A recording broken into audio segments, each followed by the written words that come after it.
Welcome to the Reclaim Leader podcast. I'm Jason Tucker.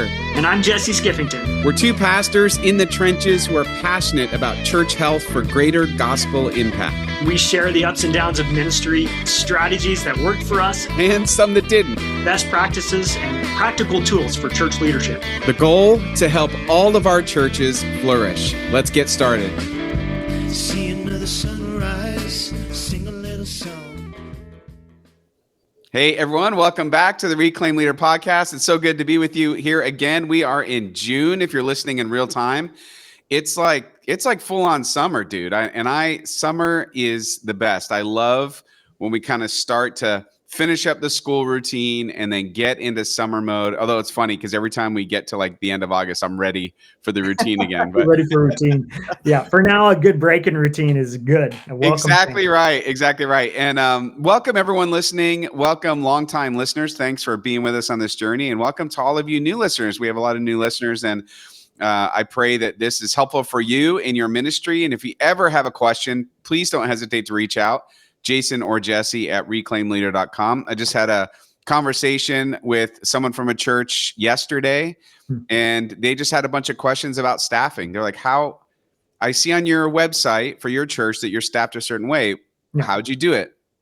How do you get by with not so many full-time pastors? And there's a great conversation, but those are the sorts of things I think that really help each other.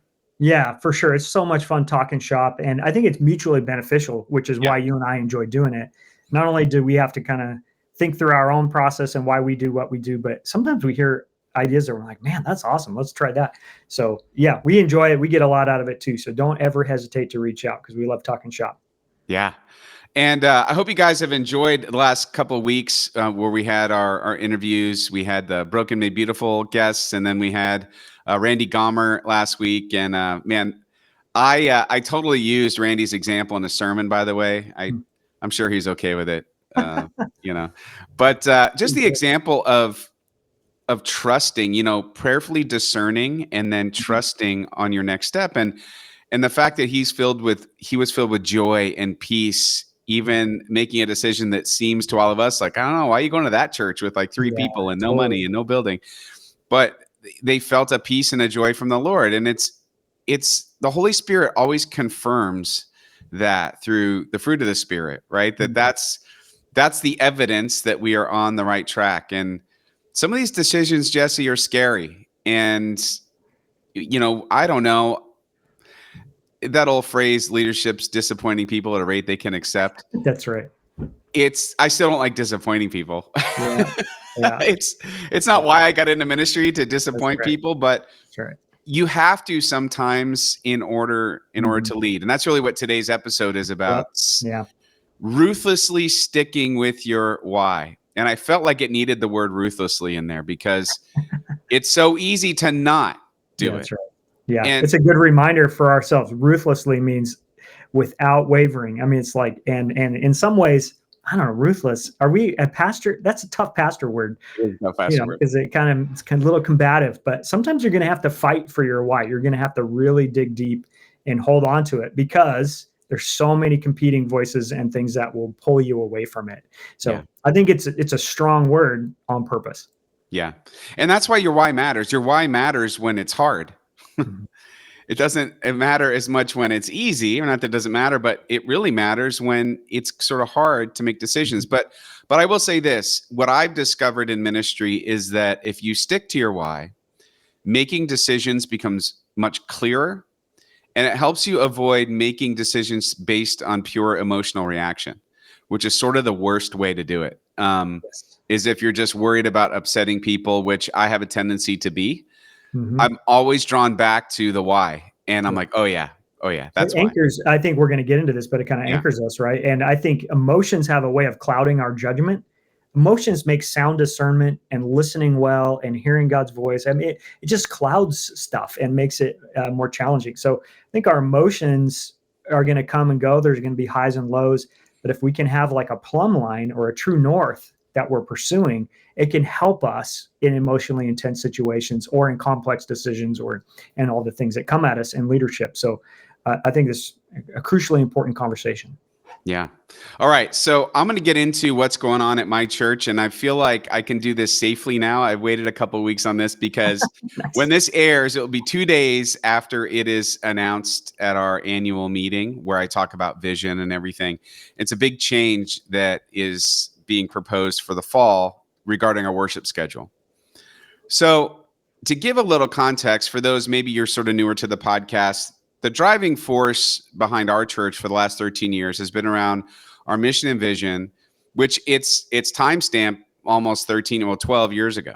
Yeah. And it still has a huge impact in what we do as a church. And it goes something like this. So our mission, it just sounds like the Great Commission shorter, so it's easy to remember, and it is to lead people into a growing relationship with Jesus Christ. Now, the leading people, we believe that no matter where somebody is, they can take a step toward Jesus. So there's always leading, even if you already know Jesus. But I think the bias is towards people who don't know Jesus or maybe haven't articulated a relationship in Jesus. We really want to meet them. And not to get too far into it, but I wouldn't say that we're intentionally like a seeker church. We do things for people who love Jesus. You know what I mean? Like that's the core. Mhm. When we worship, for example, is we're worshiping Jesus. We're not trying to sort of tone it down, the Right. worship part of it anyway. But our bias is toward evangelism. It's toward reaching people who don't have a relationship with Jesus. Now that's tied to our vision. And the way we accomplish our mission is to be a church for all generations. And it's because each generation has a different cultural language. And so we want to make sure that we are not losing the gospel in translation by not adequately sharing the good news in the cultural language of each generational culture, which incidentally, so I just finished the approving the cover art for the book, which is exactly this. It's coming out in 2026, Speaking Their Language, it's called. That was the title they landed on, leading your church to reach younger generations. And the funny part about that is, so, you write a book, 60,000 words, Jesse, in 6 months. And so you write it furiously, and at the end, you sort of approve it or whatever, and then there's already 20 things you wish you could say differently. But right. more than that, it's, even though I know the things enough to write a book, it doesn't mean I don't ever struggle with it. And there's a struggle happening in my church right now. So our mission and vision, which has driven us for the last 13 years, it's who we are. The church knows it. They even throw it back at me sometimes. I'm sure they do. Yeah. And sometimes it's a little bit, there's a little tension in that. So we'll be around the leadership table and we'll say yes or no to a certain activity. And somebody will say, hey, aren't we a church for all generations? Okay, I will accept that. And we could talk about it. That's right. But that's how you know it's part of the DNA of your culture, is that it's on the tips of people's tongues, right? So church for all generations. So all of that saying, we are, I think I mentioned this a couple months ago, we're in the middle of trying to figure out how do we change our Sunday morning schedule? And it's going to have to change drastically. And the reason is because of growth. And I always say everybody wants to grow, but nobody wants to pay the price. Here's the price of growth. We have 3 services. Our 10:15, so 8:45, 10:15, 11:30. 8:45 traditional, 10:15 contemporary with Sunday school, 11:30 contemporary, no Sunday school. Now, 2 years ago, we saw our 10:15 contemporary service was on pace to outgrow our sanctuary. And we said, okay, well, let's add another contemporary service with Sunday school. We had nowhere else to put it but the 11:30 slot. And said, let's hope that sort of draws enough families away so that it's sort of equal and we have more room to grow. Well, almost 2 years later, it didn't work. It didn't siphon the young families off because it's too late for them. Their kids are up early. If anything, they're sort of trending younger. And so we've now out. So we siphoned some people off to 11:30, about 100 people, and then 10:15 filled right back up again. And we have the same problem we had 2 years ago.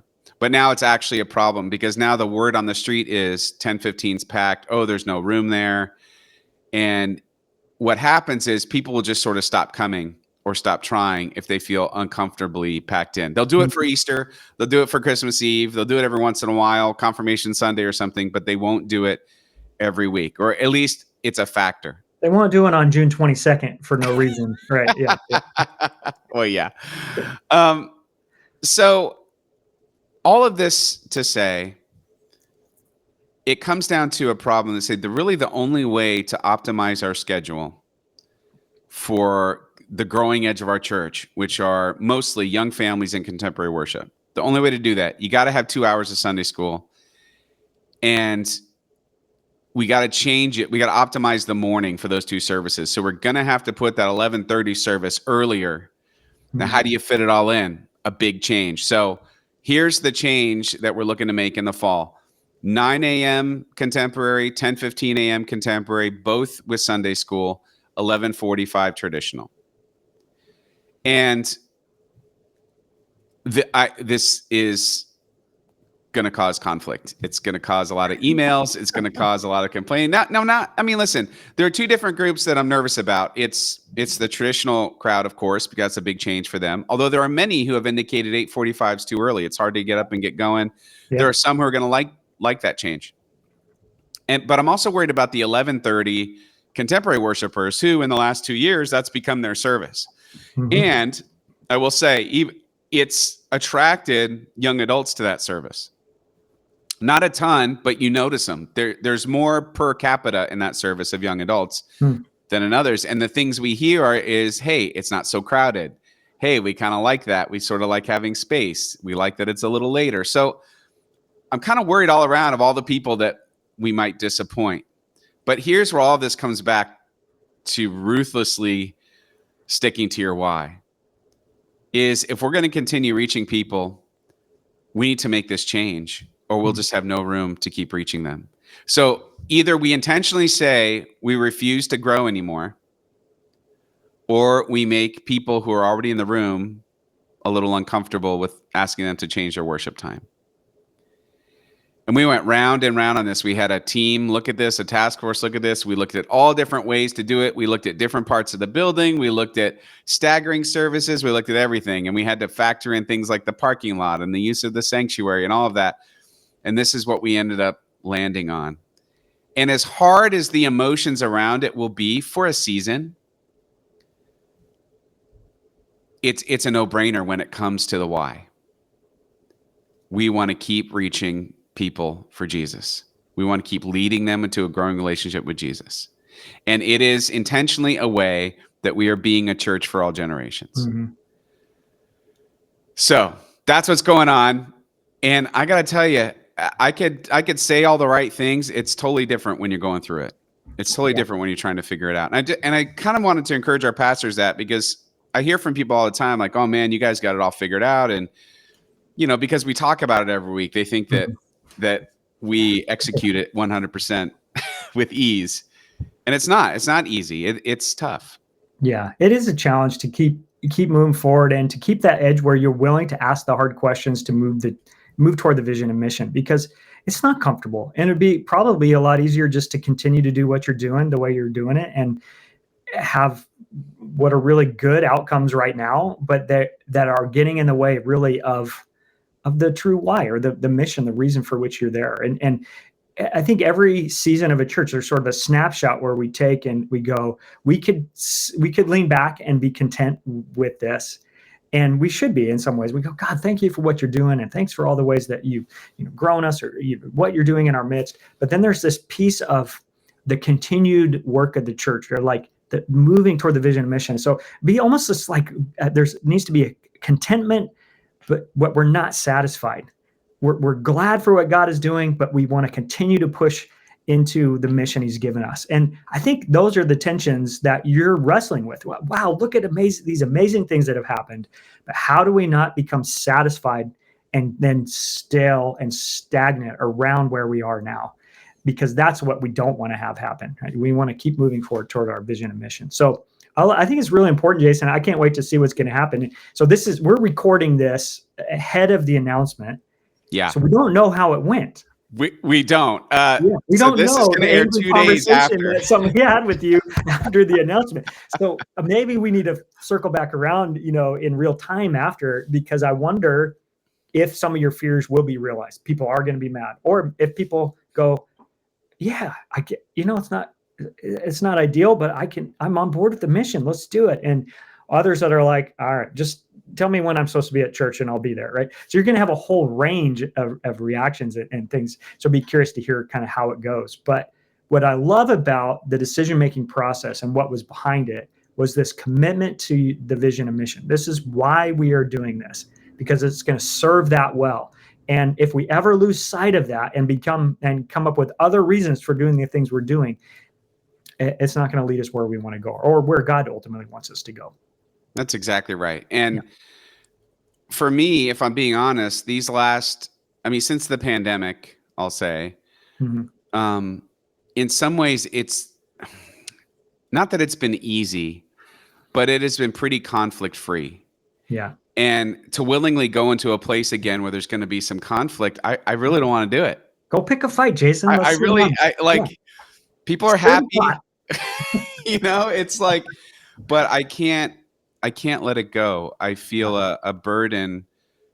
I mean, my heart breaks for the people in this community that don't yet have a real relationship with Jesus, and for whatever reason that the Lord has them coming here. And I don't want to create an obstacle to that, when if we just shift some worship times, we could figure it out. Right.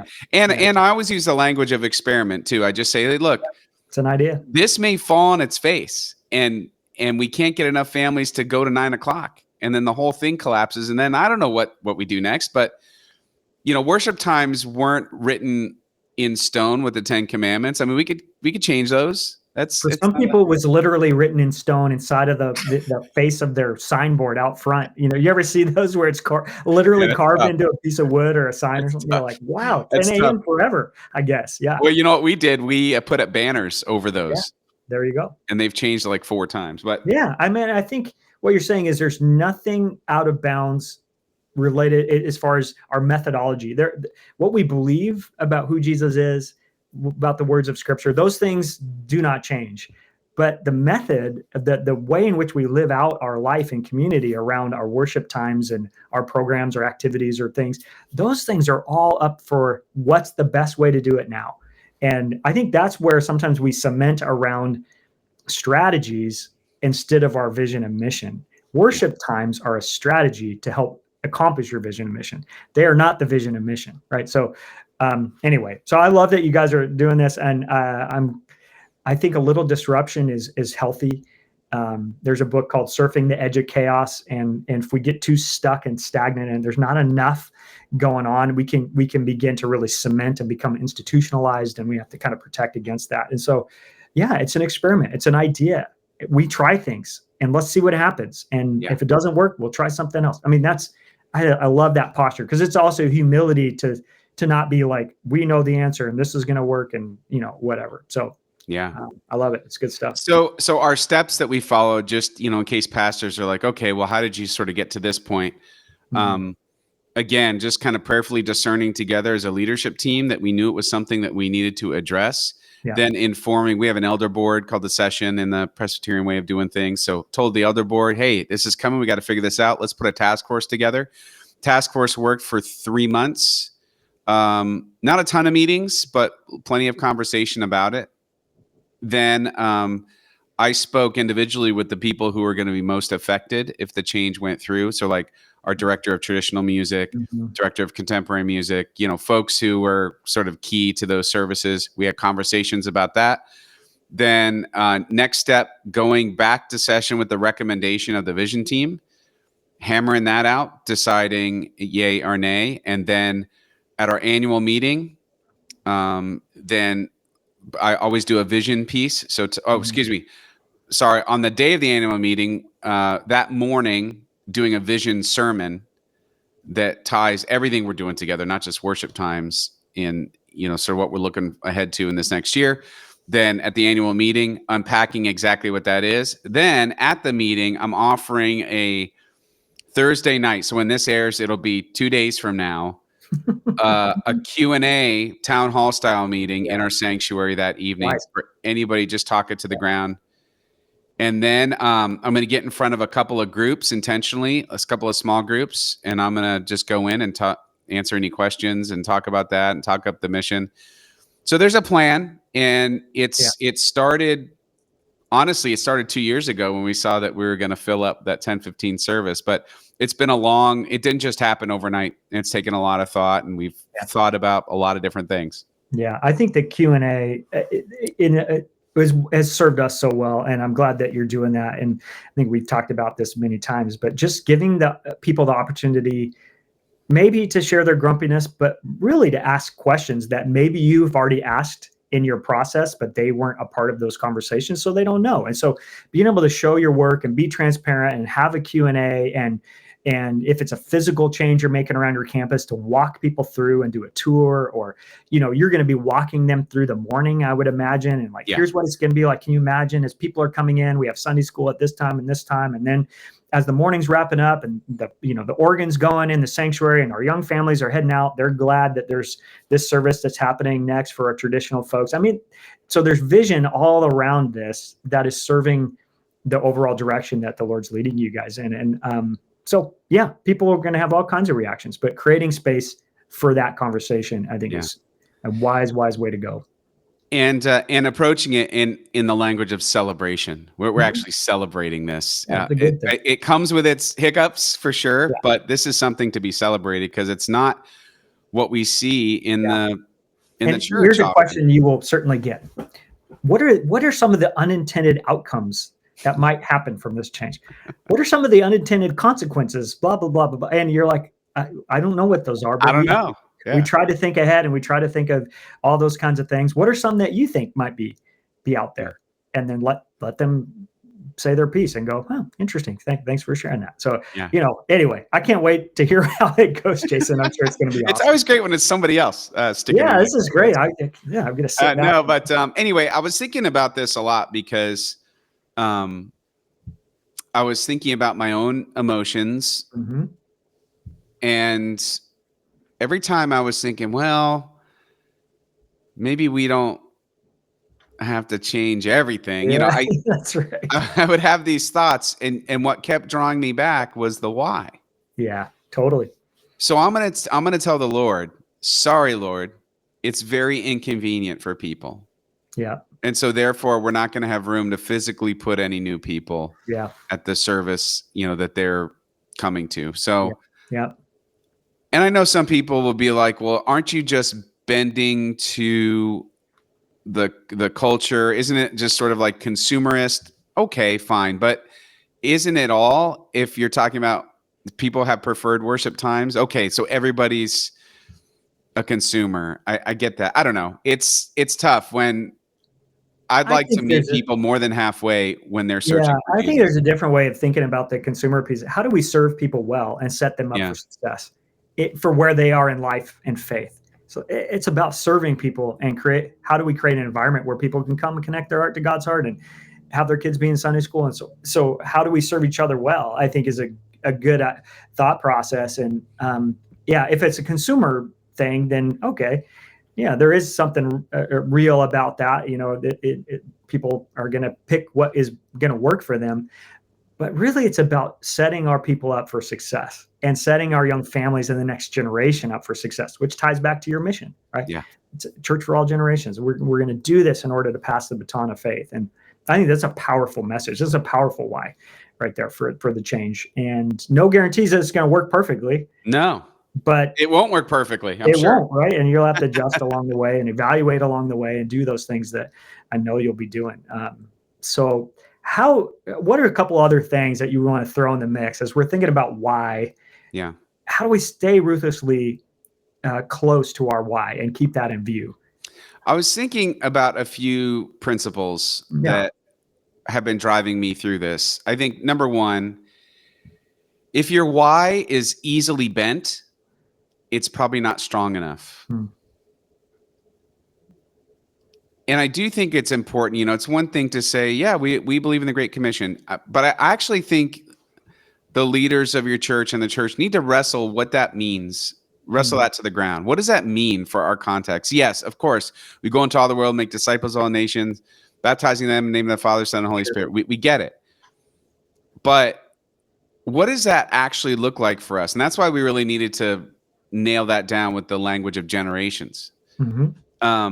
And each church is going to be different on what you feel that is. But I think until you really wrestle with it, you don't really own it. Because every Christian knows the Great Commission. Doesn't mean we're doing it. And I think it's because we haven't engaged with it in a way that puts it into our real life or real life together. So I would consider strongly, if you have a church that hasn't visited their vision or mission statement in a long time, or maybe you inherited it from a previous pastor, I think it's worth re-examining. Now, I happen to know of a church that had a great pastoral transition recently. Longtime pastor was there, new pastor came in, and they're carrying the same mission and vision, but it's because it's the DNA of that church, and they totally get it, and it makes a lot of sense. Right. But I know, I've come into churches where it's like they're still hanging on to a mission and vision from several pastors ago, and nobody really has a connection with it anymore. It's time to revisit it. Yeah, I think so. And especially for, and you have to be careful with this. And so I'll just say this, and then we can maybe talk about it. But the vision and mission has to be something that comes pouring out of you as the senior leader. Your heart has to be connected to it. So imagine this pastor that, this pastoral transition, like there's some ownership of the vision and mission already. It's like heart language. And obviously you care passionately about reaching the next generation. That's part of who you are as a leader. And so I think as much as it's the church's mission and vision as a whole, it's also got to be something that we as the senior leaders or the group of leaders at the table have to feel passionately about too. And it has to be something that just kind of comes spilling out of us when someone asks. And if it's not that, it might be that we need to either kind of go, how's my heart doing? Or is it time to have this conversation again about our unique identity and calling? Who are we? Who are we called to be? What's our why right now in this season in the life of the church? So just a couple things to pay attention to there, but it needs to be strong. I agree with you. Yeah. All right. The second thing, I think figuring out your why anchors your decisions and core beliefs. Again, so you're not deciding because you had a secret conclave and the white smoke went up, right? Or some sort of mysterious decision-making process. It actually makes it all very transparent. And everybody knows why you're making the decision you're making. You're making it because of the why. Yeah. And if that part's clear, even if people don't agree with your conclusion or your decision, they know why you did it. And sometimes that's enough. Yeah. Yeah. I think that's so spot on. And if you have that, you have such a good discernment tool. I was really proud of our session, which is our leadership team here at Review. We've been wrestling with some big just maintenance projects, that things like fixing a flat roof and redoing it. I mean, stuff that's no fun. And then repaving our parking lot. I'm like, how do you get people excited to help fund a paving project? I mean, it's one of those things where I was just like, I don't even want to do it. I mean, it needs to get done at some point, blah, blah, blah. I get it. You need to be good stewards of our resources and blah, blah, blah. But I was really searching for a vision mission like tie-in. And to the session's credit, when we got together to kind of really drill down, people were asking the question, how does this relate to our vision and mission? Is there a mission connection to this project? Or would it just be nice to have it done? Yeah. And I was like, I just sat back, and at the end of the meeting, this is maybe because I've been here for 16 years, I can say this. I was like, I'm so proud of our conversation tonight. I was like, did I just say I was proud of a bunch of people who are, anyway, awesome professional people? But we came back to, if we do this project, it has to be connected to our vision and mission. Otherwise, we're not doing it. And I think that's it. So kind of getting that language clear and understanding how it connects in so that you can make a decision. So is it crucial for our vision and mission to make this decision right now or not? And I think it really helps with complex decision making or when there's two options on the table and you're trying to decide what to do. It gives you a tool for discernment. So I don't know how you could go without a clear why. It would be so hard to lead. Yeah. And then the third thing was having or sticking to your why will make hard decisions clearer. and sometimes easier. Okay. So I'll say this, it's obviously what we decided to do for Sunday morning isn't easy, but it's very, very clear. It became clear early on in the discernment process as we're trying to figure it out. What we landed on was something that was iterated right pretty close to the beginning. And it really is, when you sort of weigh all the factors together and you weigh the mission and you weigh the vision, you weigh the why, it's very, very clear. And this helps because usually we think in terms, we mentioned this before, we think in terms of, who are we going to upset with this decision? And that's important, but it can also cloud our judgment. Yeah. So when we let emotions dictate direction, it rarely leads to healthy decisions. And so we just want to make sure that that's not why we're choosing one thing over another. We're choosing it, making the hard decisions become clear when you stick with your why. Again, not always easier, sometimes easier. Yeah. No, I mean, I think I think also on the other end of it, when you're thinking about presenting this to your congregation, if there's not a clear vision, mission tie-in, one, it's going to be hard for you to get up there and do that, right? Yeah. It's going to make it way more challenging to create buy-in, and it's not going to come from like a really genuine place in you either. If it's just because I'm trying to make some people happy or appease some people, like, you're not going to get up there and sell that with everything you are. You're going to be like sort of apologetic about it. People are going to see through it and all that. So going back to the parking lot again, I'm like, guys, unless there's a clear tie-in with the mission, like, how am I going to get up there and get people excited about asphalt? I mean, what are we doing? And so anyway, so we've been working hard on the welcome mat of the church, paving the way for the future. I don't know. I'm just like, I guess, but so if you have a clear why and you're facing a big decision or a hard decision, it really does. It gives you the courage to make that decision, even though the emotional piece is on the radar, or it's going to disappoint some people or make some people upset. Your why gives you the courage to make the hard decision, not only to know what that decision ought to be, but also the imperative to do it, because it matters for our vision and mission. So I love those three, Jason. I think those are really helpful as we're thinking about sticking with the why. Thank you.